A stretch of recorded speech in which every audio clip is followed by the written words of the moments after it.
காற்று மாசு மற்றும் பனிமூட்டம் காரணமாக தலைநகர் டெல்லியில் 107 விமானங்கள் தாமதமடைந்திருக்கின்றன. இது தொடர்பான கூடுதல் விவரங்களை வழங்க இணைகிறார் எமது செய்தியாளர் ராஜா. ராஜா, வணக்கம். 107 விமானங்கள் அதோட சேவை தாமதமாக இருக்கக்கூடிய நிலையில் எத்தனை பயணிகள் இதனால் பாதிக்கப்பட்டிருக்கிறார்கள்? அங்க நிலைமை எப்போ சீராக வாய்ப்பு இருக்கிறது? விரிவான தகவல்கள். வணக்கம். தலைநகர் டெல்லியில் கடந்த சில நாட்களாகவே அந்த காற்று மாசு அதிகரிப்பதால் மக்கள் மிகவும் சிரமத்துக்கு உள்ளாகி இருந்தார்கள். பிறகு இன்னும் அதாவது 2-3 நாட்களுக்கு முன்பு இந்த குளிர்காலம் தொடங்கிய நிலையில் அதிக அளவில் அடர்த்தியான பனிமூட்டம் காணப்படுகிறது.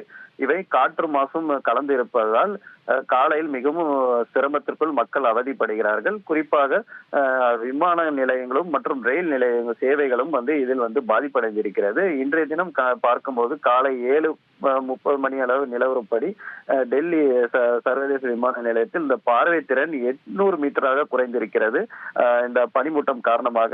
மற்றும் இதனால் 107 விமானங்கள் தாமதமாகி இருக்கிறது. 3 விமானங்கள் ரத்து செய்யப்பட்டு இருக்கிறது. இந்த 107 விமானங்கள் தாமதமாகின்றது. விமானங்கள் இங்கிருந்து புறப்படுவதும் விமானங்கள் பல்வேறு மாநிலங்களும் மற்றும் மற்ற நாடுகளிலிருந்து வருவதிலும் இதை மொத்தமாக கணக்கிட்டுதான் அந்த 107 விமானங்கள் என கூறப்படுகிறது.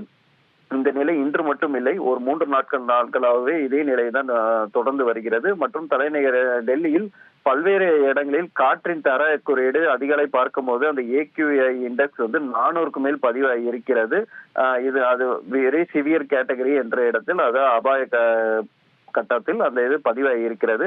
அதனால் மேலும் காலையில் இந்த பனிமூட்டம் மற்றும் காற்று மாசு இருக்கிறதால் தலைநகர் டெல்லியில் மூச்சு விடுவதற்கும் சிரமமாக இருப்பதாகவும் அதே போல் மக்கள் அவசியமின்றி வெளியே வர வேண்டாம் என்று மாநில அரசு தரப்பில் வலியுறுத்தப்பட்டிருக்கிறது. மேலும் இந்த காற்று மாசை குறைப்பதற்கு பல்வேறு கட்டுப்பாடுகள் அமல்படுத்தப்பட்டு வருகிறது. தற்போது கிராப் 3 என்ற காற்று மாசு கட்டுப்பாடுகள் அமலுக்கு இருக்கிறது.